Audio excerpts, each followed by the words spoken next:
প্রিয় মাধ্যমিক পরীক্ষার্থীরা, আমরা এখন এই ভিডিওতে তোমাদের বিদ্যালয় থেকে দেওয়া টেস্ট পেপারস এর এই ৩৮০ পাতার ১১ দাগের এই ২ নম্বর জ্যামিতিক প্রশ্নটি বা সম্পাদ্যটি আমরা খুবই সহজ সরলভাবে আলোচনা করে অঙ্কন করব।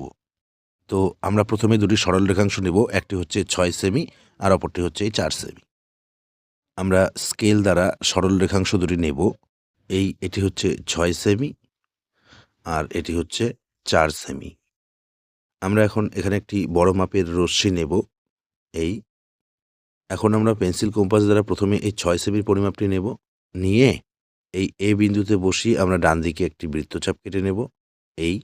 একইভাবে আমরা এই ৪ সেমির পরিমাপ নেব, নিয়ে পি বিন্দুতে বসিয়ে এই ডান দিকে আর একটি বৃত্তচাপ।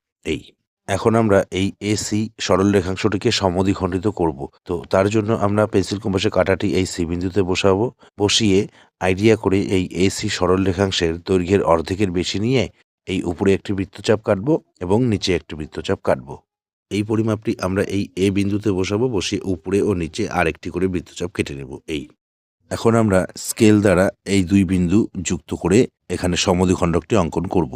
এখন আমরা পেন্সিল কম্পাস দ্বারা এই এ আর ও দৈর্ঘ্যের পরিমাপ নিয়ে পেন্সিল কম্পাসের কাঁটাটি আমরা এই ও বিন্দুতে বসিয়ে আমরা এই সি থেকে এ পর্যন্ত এদিকে একটি অর্ধবৃত্ত অঙ্কন করব।